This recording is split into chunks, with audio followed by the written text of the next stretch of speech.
Welcome to AGS Brook and Vani friends. माझ्या सगळ्या दहाव्या वर्गातल्या माझ्या सगळ्या मित्रमैत्रिणींना वॉर्म वेलकम या चॅनलवरती AGS Brook and Vani. I feel glad, I feel elated to be with my young and warrior friends, young and exuberant friends, young and enthusiastic friends, right? Young and vital friends, young and vigorous friends. Yeah, so many names for you because you are young and energetic audience, full of enthusiasm, right? So तुमच्यासाठी मी ही इंग्लिशची series घेऊन आलोय. आपण ही series detail one by one discuss करणार आहोत. माझे सगळे जे चॅम्प्स आहेत मित्रमैत्रिणी 10व्या वर्गातले, सगळ्या महाराष्ट्रातले, तुमची जी स्टेट बोर्डची महाराष्ट्र बोर्ड 10th स्टँडर्डची तुमची जी इंग्लिशची बुक आहे किंवा इंग्लिशचं बुक आहे, राईट, त्याच्यामध्ये प्रोज अँड पोएट्री आणि बाकी सगळे आपण याच्यामध्ये सेशन्स घेणार आहोत, even writing and grammar and everything. हे इनिशिएटिव्ह अशासाठी आहे की सगळ्या माझ्या लिटिल चॅम्प्सला किंवा यंग चॅम्प्सला इंग्लिश भाषा जर कोणाला अवघड वाटत असेल तर ती सोपी करून आपण तिला शिकता ती लँग्वेज शिकता येऊ शकतो. हे I want to bring to you this series with that intention, right? So आपण याच्यामध्ये आज आपलं जे पहिलं लोअर लेवलचं इंग्लिश मधलं जे फर्स्ट आहे लेसन तो आज आपण शिकणार आहोत. So what we are going to do is, मी तुम्हाला सोप्या लँग्वेज मध्ये एक्सप्लेन करणार आहे आणि आपण टीनेजर्स प्रेयर ही जी पहिली एक पोएम आहे ती आपण आज बघणार आहोत. त्याच्यामध्ये आपण छोटे छोटे व्हिडिओज मध्ये तुम्हाला एक्सप्लेन करून मी सांगणार आहे, right? So without any further ado let's begin, right? So all you friends with equipped with what we call enthusiasm, let's begin. आता आपण बघूया आपल्याकडे काय आहे. आता लेट्स रेट्रोस्पेक्ट. सो तुमचं जे SSC चं LL लोअर लेवलचं जे इंग्लिश बुक आहे त्याच्यामधनं आपण सुरुवात करतोय. पहिलं लेट्स रेट्रोस्पेक्ट इथून आपण आज चालू करणार आहे. We will see some part of this poem in today's session and then we will complete this poem in 2 3 sessions, 3 sessions, whatever it is. So let's retrospect. आता बघा पहिले सगळ्यात पहिलं तर लेटस रिट्रोस्पेक्ट म्हणजे आता आपण रिट्रोस्पेक्ट करूया. सो रिट्रोस्पेक्ट या वर्डचं मिनिंग काय आहे तर बघा, खूप सोपी याच्यासाठी टेक्निक्स आहेत. बघा, एक जस्ट वन सेकंड.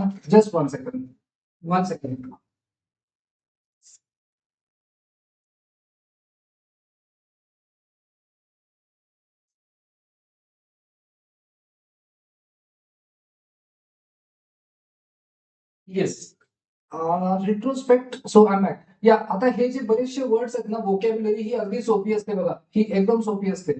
आता याच्यामध्ये हा जो वर्ड आहे ना स्पेक्ट, हे काय आहे? हा स्पेक्ट हा रूट वर्ड आहे, म्हणजे हा मूळ शब्द आहे. या मूळ शब्दापासून ना खूप शब्द तयार झाले, जसं की स्पेक्टॅकल्स, स्पेक्टॅक्युलर, स्पेक्टेटर्स, जे लोक बघायला येतात मॅच. सो हे जे स्पेक्ट आहे ना याचं मिनिंग आहे टू सी किंवा टू ऑब्झर्व किंवा टू नोटीस, है ना? To observe, to notice, to look, हे सगळे या स्पेक्टचे मिनिंग आहेत, राईट? टू नोटीस म्हणा, टू लुक म्हणा, okay? So spectacles, eye glasses, है ना? सो आता रिट्रोस्पेक्ट म्हणजे काय? सो इंट्रोस्पेक्ट म्हणजे काय? इंट्रो म्हणजे आतमध्ये. आपण इंट्रोस्पेक्ट करतो म्हणजे काय करतो? आत्मपरीक्षण म्हणतात, राईट? रिट्रो म्हणजे काय? पास्ट. सो आपल्याला जरा गतकाळाकडे बघायचं आहे, आपल्याला जरा पास्ट कडे आपल्याला बघायचं आहे. आता हे काय संबंध आहे याचा रिट्रोस्पेक्टचा? याच्याशी काय संबंध आहे आपल्या या पोएमशी किंवा या कंटेंटशी? तर लिटरली शब्दशः हा रिट्रोस्पेक्ट नाही करायचंय. म्हणजे त्यांचं म्हणणं आहे की तुम्ही असं बघा की आतापर्यंत तुम्ही हे केलं आहे का, त्या अर्थाने तुम्हाला पास्ट कडे बघायचंय. सो आपण जेव्हा असं बघतो ना की मी समजा 2 वर्षापूर्वी मी काय केलं, सो दॅट इज रिट्रोस्पेक्शन. आता इथे रिट्रोस्पेक्शन तुम्हाला कसं करायचंय की आतापर्यंत तुम्ही ही ऍक्टिव्हिटी केली आहे का, या या अर्थाने आपल्याला रिट्रोस्पेक्ट करायचंय. Every lesson poem begins with an opportunity. आता याचं जे प्रोनाउन्सिएशन आहे ना ते पोयम नाहीये, ओके? याचं प्रोनाउन्सिएशन पोयम नाही, poem, right? So this is called poem. इंग्लिशमध्ये याला पोम म्हणतात. So every lesson poem begins with an opportunity to chat with your benchmate किंवा ग्रुप. म्हणजे तुमचा कुठलाही लेसन, तुमची कुठलीही कविता ही एक संधी असते. त्या संधीपासून तिची सुरुवात होते. कसली संधी? तर चॅट करण्याची, है ना. आपल्या बेंचमेटशी, आपल्या ग्रुपशी, आपल्या क्लासमेटशी आपण चॅट करू शकतो आणि आपण टीचर्सशी सुद्धा चॅट करण्याची ती एक अपॉर्च्युनिटी असते, है ना. No one can stop you from chatting. तुम्हाला चॅटिंग करण्यापासून कोणीही थांबवू शकत नाही, right. About the topic given. So we should chat, we should talk, we should speak, right. We should discuss. So the only rule is chat in English. So chat in English. आता या series मध्ये मी bilingual ठेवणार आहे, म्हणजे मी मराठीमध्ये आणि इंग्लिशमध्ये दोन्ही याच्यामध्ये एक्सप्लेनेशन करणार आहे. कारण की काही माझे मित्रमैत्रिणी ग्रामीण महाराष्ट्रातले, त्यांना कदाचित if I speak English and only English, it may be difficult for some of my friends to understand, all of to understand only English. So I will keep switching between Marathi and English so that everyone can learn. Okay. So it will improve your speaking किंवा oral skills. त्याच्याने काय होईल? तुमचे speaking skills सुधारतील, improve होतील and boost your confidence in spoken English and conversation. Right. So this is the intention. This is the intention of this message. You should try your best to chat in English, right? So that you can speak English well. You are able to speak English with confidence, with fluency, right? So open your mouths and talk. हा एक परवलीचा शब्द आहे, talk. TALK, capital upper case मध्ये लिहिलं. Let's make some meaningful noise in the class. So हे जे noise in the class आहे, meaningful noise in the class, याचा अर्थ शब्दशः नाही घ्यायचा, गोंधळ करायचा असं. Meaningful noise in the class म्हणजे बोलायचंय. हे एक रूपक, हे एक उपमा दिलेली आहे, meaningful noise in the class, right. Let's move on to next part which is number 2. Okay, आता आपल्याकडे एक, we have been given this table and from this table we have to find the words, right. So, which words are we supposed to find? Let's move to this next slide. ज्याच्यामध्ये आपल्याकडे questions आहेत. Okay, just wait 1 second. आपल्याकडे next slide मध्ये questions आहेत. So clues काय दिलेत? Okay, पहिले आपण एक क्वेश्चन सोडवू आणि मग आपण हे क्वेश्चन्स आपण त्या टेबल मध्ये फिल करू. Okay, so let's begin. One minute. Give me 1 minute. Let me wait. This one. Okay. Yes. So, clues मध्ये we have to find the word, है ना. जे क्वेश्चन, जे सेंटेन्स दिले त्याचा आपल्याला शब्दामध्ये आन्सर द्यायचा आहे. So 1A is I refer to only one noun in number. So आपण याला काय म्हणतो? We call it singular. So singular, है ना. We call this singular. One noun in number, that is called singular. I qualify a noun. मी नाउनला qualify करतो. मी कोणता शब्द आहे? क्वालिफाय किंवा मॉडिफाय किंवा डिस्क्राईब, राईट. सो असा शब्द जो नाउनला डिस्क्राईब करतो किंवा क्वालिफाय करतो, we call it adjective. So this is adjective, right. Second, this is B, adjective. C, I say more about an action. Action बद्दल आणखी माहिती देणारा वर्ड, वर्ड. ऍक्शन बद्दल आणखी माहिती देणारा वर्ड कोणता असतो बरं? So that is adverb. So इथे ऍक्शन म्हणजे काय? तर वर्ब. आपण ऍक्शन म्हणजे वर्ब बद्दल सांगत असतो ना. सो या ऍक्शन बद्दल किंवा वर्ब बद्दल आणखी माहिती देणारा शब्द आहे adverb, right. This is adverb. Then we have number 4, that is D. I am a naming word. Naming word म्हणजे आय एम अ वर्ड, मी असा शब्द आहे जो नेमिंग साठी वापरतात. आपण नाव देण्यासाठी, नेम साठी आपण कोणता word? Naming word. So this is nothing but noun. So I am a naming word means I am noun. Let's take look at number E. I can replace naming words. म्हणजे नाउनला, हे जे naming words आहे यांना मी replace करू शकतो. So मी कोणता शब्द आहे? सो प्रोनाउन, है ना. आपण प्रोनाउन नाउनचा रिप्लेस वर्ड रिप्लेस करण्यासाठी म्हणून वापरतो, है ना. So pronoun is replacement word for a noun. Then we have next question which is I accompany I accompany nouns, pronouns and show their relation to another word. म्हणजे मी एक असा शब्द आहे जो नाउन्स किंवा प्रोनाउन्सला अकंपनी करतो, त्यांच्या बरोबर मी असतो आणि show their relation to another word. म्हणजे मी कोणता शब्द आहे? प्रेपोजिशन है ना. I am the word called preposition. So preposition है ना, preposition preposition. I am a sentence with a subordinate clause. म्हणजे मी एक असं सेंटेन्स आहे ज्याच्यामध्ये सबऑर्डिनेट क्लॉज असतो. कुठलं बरं? So this is complex. Complex sentence. Let's take a look at next. H. I am an action or being. मी एक ऍक्शन आहे किंवा बीइंग आहे. म्हणजे मी एक असा शब्द आहे जो ऍक्शन दाखवतो किंवा बीइंग दाखवतो. म्हणजे टू बी वर्ब किंवा action verb. Am is are किंवा action. So I am called word. Verb. Then F E F G H. Then we have I. I am an affix attached before a word. So I am what? I am a prefix. So affix कोणते असतात? Affix दोन असतात. एक prefix असतो जो शब्दाच्या आधी येतो आणि एक सफिक्स असतो जो शब्दाच्या नंतर येतो. जे मध्ये आहे नंबर जे. I sound the same but differ in spelling and meaning. So same sound but different spelling and different meaning.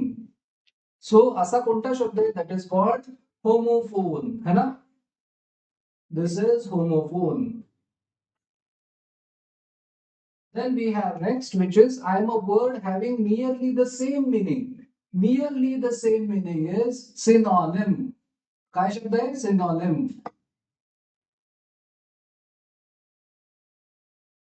Then we have L. I come before nouns. मी nounsच्या आधी येतो to point out definite or indefinite. काय हा word? Article. है ना. Article हा nounsच्या आधी येतो. Definite article किंवा indefinite article. A and the. So आपल्याला काय करायचंय? हे एल पर्यंत जे क्वेश्चन्स आहेत ते आपल्याला त्या टेबलमध्ये फिल करायचे. आता आपण एक एक करून वी विल फाइंड आउट. पहिलं काय बरं? सिंग्युलर आणि दुसरं आहे ऍडजेक्टिव्ह. बघूया बरं आपण कुठे कुठे आहे सिंग्युलर, कुठे ऍडजेक्टिव्ह, कुठे. सो कुठे बरं? एक तर आपल्याला सापडलं पहा, ऍडव्हर्ब सापडलं इथे. मला त्याचा सिक्वेन्स मध्ये क्वेश्चन कोणता आहे माहित नाही, पण सिंग्युलर आता वन बाय वन केलं तरी याच्यात वेळ बराच जाईल. म्हणून आपण जसे जसे सापडतात ना तसे जसे पटापट आपण लिहू. ऍडवर्ब. सो हा आहे ऍडवर्ब. त्यानंतर हे प्रोनाउन. हे आहे प्रोनाउन. त्यानंतर वी हॅव नाउन है ना. नाउन आहे आपल्याकडे क्वेश्चन मध्ये एक, राईट. त्यानंतर आपल्याकडे आहे सिनॉनिम. हे बघ, हे पण होतं synonym. We have this synonym पण होतं क्वेश्चन मध्ये. त्यानंतर होमोफोन होतं, right. So this is homophone. Then we have next article होतं ना शेवटच्या क्वेश्चन मध्ये. सो वी हॅव आर्टिकल किंवा आर्टिकल्स किंवा आर्टिकल. जर एक असेल तर आर्टिकल आणि मल्टिपल असेल तर आर्टिकल्स. त्यानंतर वी हॅव ऍडजेक्टिव्ह पण होतं ना. We have adjective, right. This is adjective. Then we have preposition, preposition. हे बघा, हे होतं ना preposition. We have preposition. Then we have अजून काय होतं बरं क्वेश्चन मध्ये?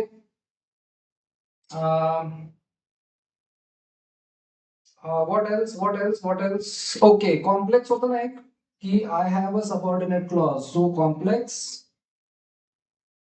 देन वी हॅव अजून काय होतं आपल्याकडे?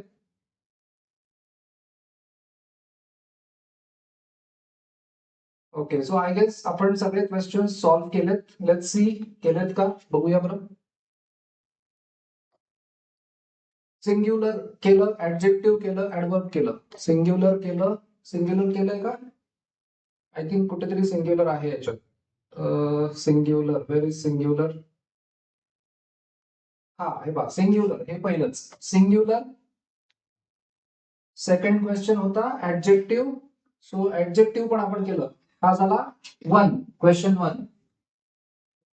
Then this is question 2, adjective. हा झाला क्वेश्चन 2 चा आन्सर. दिस इज 2 चा आन्सर. ऍडवर्ब, ऍडवर्ब हे 3 मध्ये होतं. दिस इज 3. ऍडवर्ब हे 3 चा आन्सर है ना हे.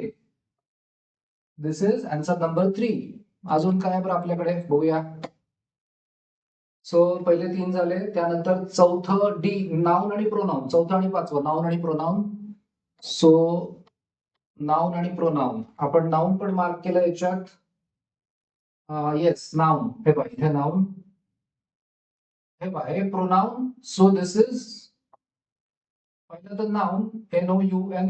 सो दिस इज नाउन, म्हणजे हा झाला नंबर 4, क्वेश्चन नंबर 4. आणि प्रोनाउन हा झाला क्वेश्चन नंबर 5 है ना. प्रोनाउन हा झाला क्वेश्चन नंबर 5. त्यानंतर आणखी काय होतं बरं आपल्याकडे.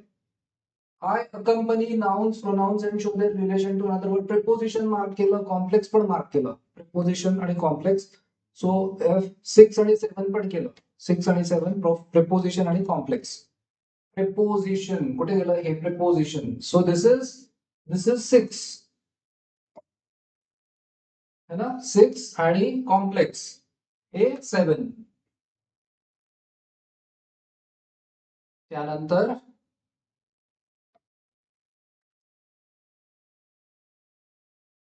I am a sentence with a subordinate clause, complex हे झालं. I am an action or being verb. आपण वर्ब केलं होतं का बघूया आपण कुठे मार्क केलं verb. Yes, this is verb right. So हे झालं आपलं वर्ब. सो याचा नंबर काय आहे. I am an action or being 8 है ना, 8. So this is question number 8.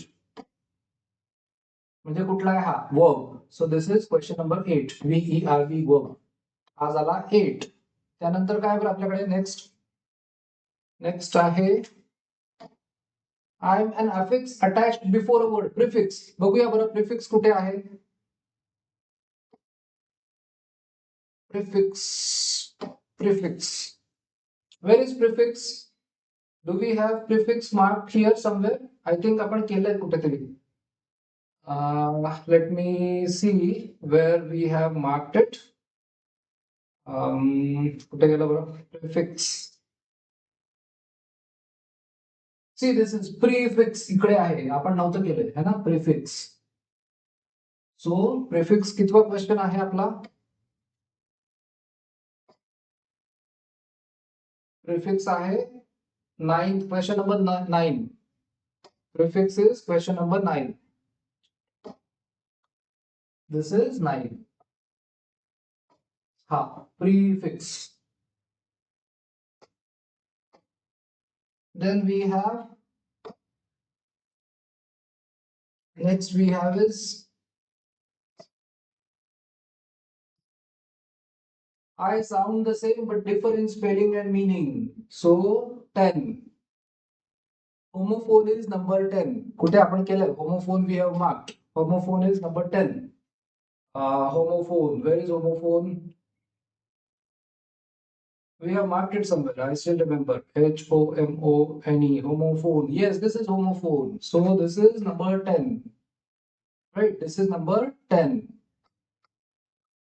Then we have to find 11 and 12. We have 11 and 12 also. Synonym and article. हे पण आपण केलं. Synonym is 11 and article is 12. Synonym is 11.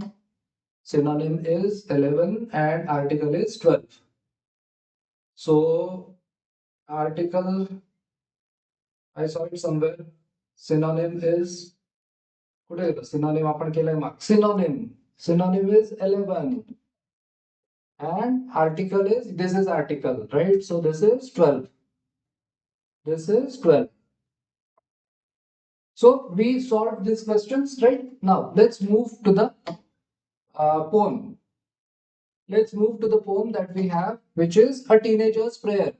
आता आपल्याला काही words आपल्याला माहिती आहेत. म्हणजे जसं टीनेज म्हणजे कुठला, टीन एज है ना, टीन ज्याच्यामध्ये टीन असतं. सो 13 पासून तर 19 पर्यंत, 13 पासून ते 19 पर्यंत 13 आणि 19 that is teen age, right. So असा एक टीनेजर आहे है ना, असा एक टीनेजर आहे, त्या टीनेजरची एक प्रेयर आहे, त्यांनी केलेली एक प्रार्थना आहे. Okay, so warming up is getting ready. Warming up म्हणजे काय, getting ready for that activity.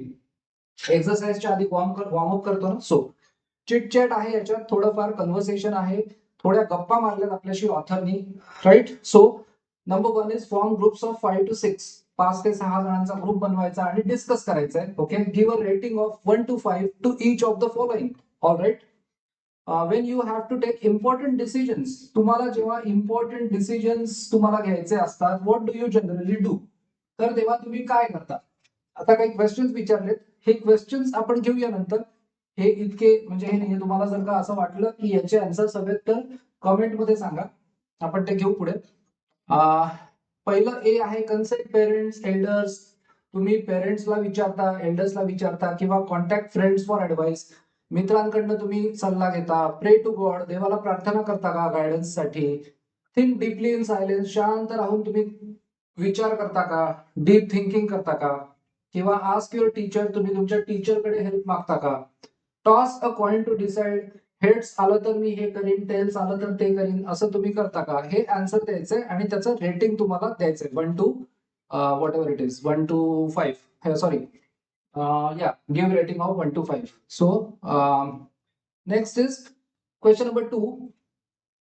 Okay, we have this question number 2. In poetry very often, पोएट्रीमध्ये बरेच वेळा, पोएट्रीमध्ये नेहमीच जवळपास किंवा ऑफन, नेहमीच नाही ऑफन, बरेच वेळा देर आर लाईन्स, अशा काही ओळी असतात in which the poet seems to talk.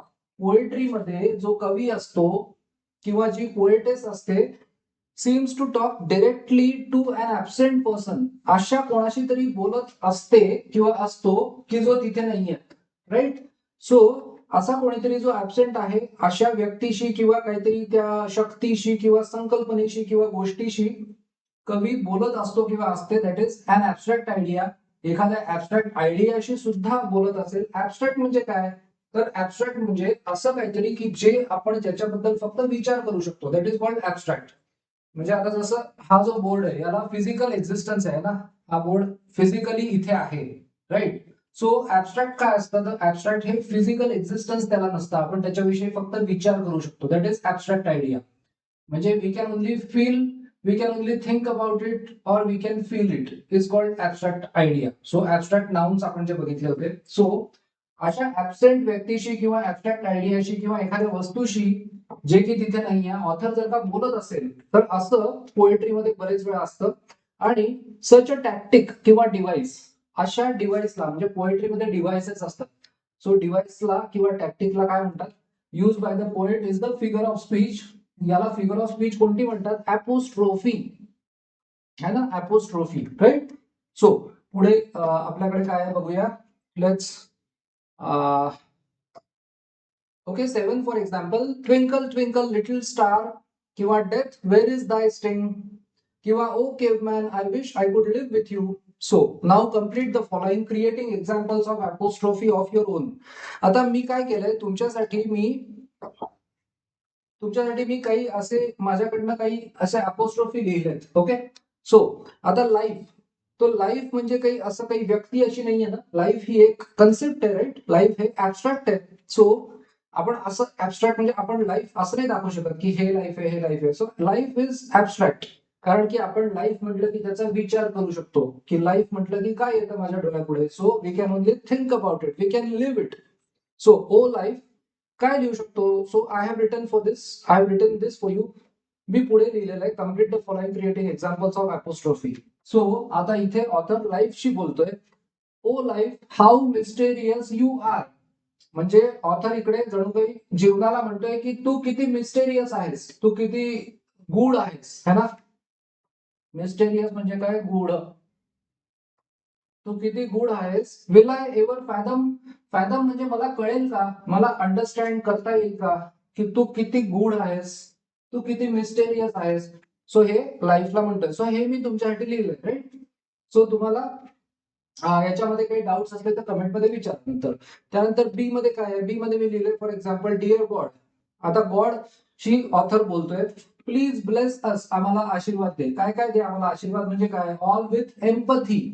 Empathy म्हणजे काय? तर समोरची व्यक्ती आहे ती आता कोणत्या परिस्थितीत आहे, to jump in a person's shoes, to jump in a person's place and feel what he or she feels, त्याला म्हणतात एम्पथी. अँड कंपॅशन, कंपॅशन म्हणजे काय? करुणा. So I have prayed for you, like dear God please bless us all, म्हणजे आम्हाला आशीर्वाद दे आणि त्याच्यामध्ये आम्हाला काय काय दे? एम्पथी आणि compassion, right. Then next we have is 8C books. आता ऑथर इज युझिंग अपोस्ट्रोफी म्हणजे बुक्सशी बोलतोय. सो बुक्सशी काय बोलतोय? You are my true कंपॅनियन्स.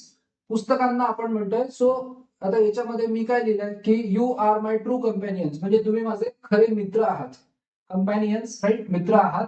My mentors, तुम्ही माझे टीचर्स आहात. आणि पियर्स, पियर्स म्हणजे पण मित्र, right. Companions, mentors and peers. D मध्ये exams, author is talking to exams. So एक्झामशी डायरेक्टली बोलतोय ऑथर.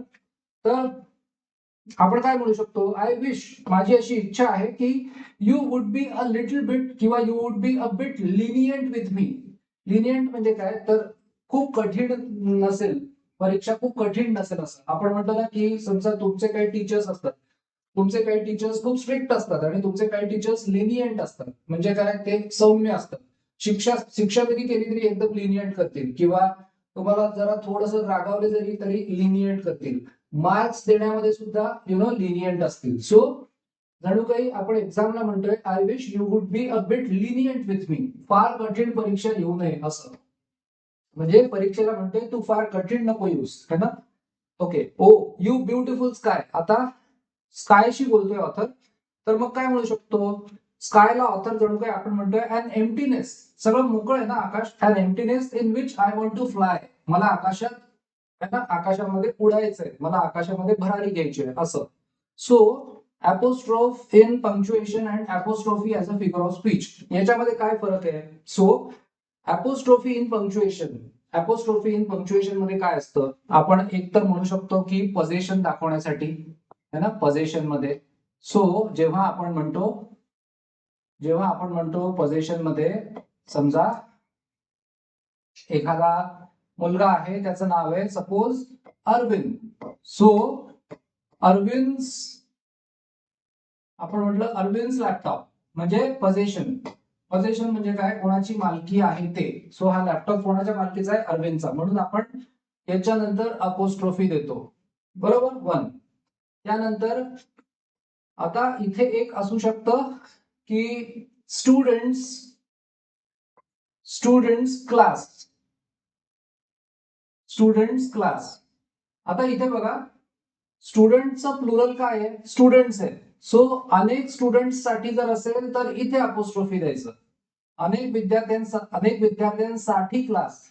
अरविंदचा, चा किंवा साठी असं आपण पोझिशनच्या साठी वापरतो. So students class. So S नंतर अपोस्ट्रोफी दिला, कारण स्टुडंटचं प्लुरल स्टुडंट्स आहे. आणि जर का एकाच मुलासाठी असेल तर तो अपोस्ट्रोफी टी नंतर येणार. ओके, हा झाला वन यूज पोझिशन शो करण्यामध्ये अपोस्ट्रोफी. कोणी असंही म्हणेल चिल्ड्रन्स, आता चिल्ड्रन हा शब्दच प्लुरल आहे म्हणून अपोस्ट्रोफी इथे येणार. इथे एस नंतर नाही येणार, कारण चिल्ड्रन्स हे प्लुरल नाही आहे. प्लुरल काय? चिल्ड्रन आहे. सो मुलांचं, चिल्ड्रन्स प्लेग्राउंड, राईट. हा झाला एक यूज अपोस्ट्रोफीचा. अजून एक अपोस्ट्रोफी कशासाठी आपण वापरतो? ज्याला आपण म्हणतो कॉन्ट्रॅक्शन. कॉन्ट्रॅक्शन म्हणजे काय? कॉन्ट्रॅक्शन म्हणजे कॉन्ट्रॅक्ट करणं. एखाद्या गोष्टीचा आपण जेव्हा त्याला कॉन्ट्रॅक्ट करतो तेव्हा आपण त्याला छोटी करतो, है ना, कॉन्ट्रॅक्शन. सो जर का आपल्याला लिहायचं आहे, for example if you want to write I am, याचं कॉन्ट्रॅक्शन काय आहे? I apostrophe M.